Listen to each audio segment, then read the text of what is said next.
अहल सरसार की एक कौम जिसे कौम सबा भी कहा जाता है, अल्लाह ताला की बेशुमार निमतों के अंदर जिंदगी गुजार रही थी। ये कौम एक अजीम तहजीब व तमद्दुन की मालिक थी। हज़रत दाऊद अलैहिस्सलाम और हज़रत सुलेमान अलैहिस्सलाम की बाज़मत हुकूमतों के बाद उनकी हुकूमत ज़बान ज़द ख़ास व आम थी। कहा जाता है कि ये लोग गंदम के मगज़ से आटा पसकर रोटियां पकाते थे, लेकिन इसके बरअक्स वो इस कदर इसराफ करने वाले और नाशिक्रे थे कि इन्हीं रोटियों के साथ बच्चों का पाखाना साफ करते थे। बाद अज़ों आलूदा रोटियों को इकट्ठा करने से एक पहाड़ बन गया था। फिर एक सालेह शख्स ने वहां से गुजरते हुए एक औरत को देखा, जो रोटी के साथ बच्चे के पाखाने के मकाम को साफ कर रही थी।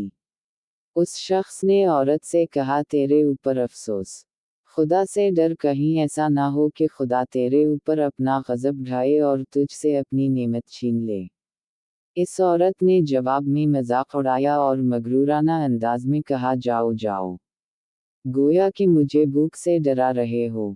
जब तक सरसार जारी है मुझे भूख से किसी कसम का कोई खौफ नहीं है। कोई ज्यादा अरसा नहीं गुजरा ना था कि अल्लाह ताला ने उन लोगों पर अपना गज़ब ढाया। पानी जो कि जिंदगी की बुनियाद है, उन लोगों से छीन लिया। यहाँ तक कि कहत नाज़िल हुआ। बात यहाँ तक पहुँच गई कि इनकी ज़ख़ीरा की हुई तमाम ग़िज़ा ख़त्म हो गई।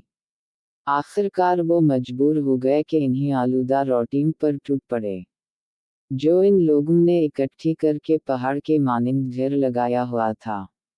बल्कि वहाँ से रोटी लेने के लिए सफ लगती, ताकि हर कोई वहाँ से अपने हिस्से की रोटी ले सके।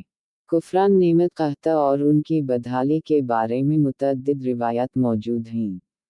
सूरा नहल की आयत नंबर 112 और 113 में यूं इरशाद होता है, और अल्लाह ने इस बस्ती की भी मिसाल बयान की है, जो महफूज और मुतमईन थी। इसका रिज़्क़ हर तरफ से बाकायदा आ रहा था, लेकिन इस बस्ती के रहने वालों ने अल्लाह की निमतों का इनकार किया, तो खुदा ने इन्हें भूख और प्यास का मज़ा चखाया, सिर्फ उनके उन आमाल की बना पर कि जो वो अंजाम दे रहे थे। और यकीना उनके पास रसूल आया, तो इन लोगों ने उनको झटलाया। तो फिर उन तक अज़ाब आ पहुंचा कि ये सब जुल्म करने वाले थे।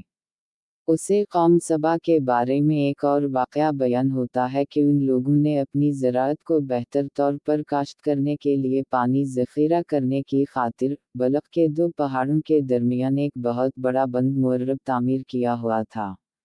सूराख और दूसरे पहाड़ों से गुजरा हुआ पानी इस बंद में आकर वाफिर मिक़दार में जुमा हो जाता था।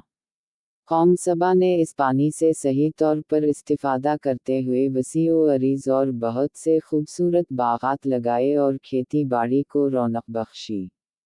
इन बागात के दरख्तों की शाखें इस कदर फलों से लदी हुई होती थीं कि कहते हैं कि अगर कोई शख्स सर पर टोकरी रखकर उनके नीचे से गुजरता तो फल खुद ब खुद टोकरी में गिरना शुरू हो जाते और कलील मुद्दत में टोकरी ताज़ा फलों से भर जाती। लेकिन निमतों की कसरत ने इन्हें शकर करने के बजाय सरमसत और गाफिल कर दिया था। यहाँ तक कि इनके दरमियान बहुत बड़ा तबक़ाती निज़ाम वजूद में आ चुका था। इनमें से साहब इक़्तिदार लोगों ने कमज़ोरों और ज़ईफ़ों का खून चूसना शुरू कर रखा था। यहाँ तक कि इन लोगों ने खुदा से एक अहमकाना अल्तमास किया, जिसका ज़िक्र सूरा सबा की आयत नंबर 19 में मिलता है। इन्होंने कहा, खुदाया हमारे सफ़रों के दरमियान फ़ासिला ज़्यादा कर दे। इन्होंने अल्लाह ताला से ये अल्तमास इसलिए किया ताकि गरीबों बेनवा लोगों, उमरा और सरवतमंद उनके हमराह सफ़र ना करें। उनकी ख्वाहिश ये थी कि आबादियों के दरमियान खुश्की हो और फ़ासिला बहुत ज़्यादा हो, ताकि तिही दसत और कम आमदनी वाले लोग इनकी तरह सफ़र ना कर सकें। अल्लाह ताला ने उन मग़रूर पीठ के पुजारियों पर अपना गज़ब नाज़िल किया। बाज़ रिवायतों के मुताबिक इन मग़रूर लोगों की आँखों से दूर सहराई चूहों ने मुअर्रब नामी बंद की दीवारों पर हमला करके इन्हें अंदर से खोखला कर दिया। इधर से बारिशें ज़्यादा हुईं, जिनकी वजह से सैलाब आ गया और इस बंद में पानी बहुत ज़्यादा इकट्ठा हो गया। अचानक बंद की दीवारें टूटी, इससे एक बहुत बड़ा सैलाब आया जिसमें तमाम देहात, आबादियां, माल मवेशी, बागात, खेतियां, उनके महल और घर पानी में गर्क होकर नाबूद हो गए। उनके बागात और ज़राअत में से सिर्फ बेरी के दरख्त और कुछ झाड़ियां बची थीं।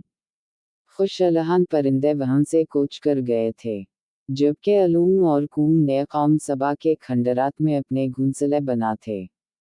इस बात का जिक्र सूरा सबा की आयत नंबर 15 और 16 में मिलता है, और आखिर में सूरा सबा की आयत नंबर 17 में कुरान करीम में इस वाक़या का इन नतीजा निकाला है। ये हमने उनकी नाशुक्री की सज़ा दी है और हम नाशकरों के अलावा किसी को सज़ा नहीं देते हैं।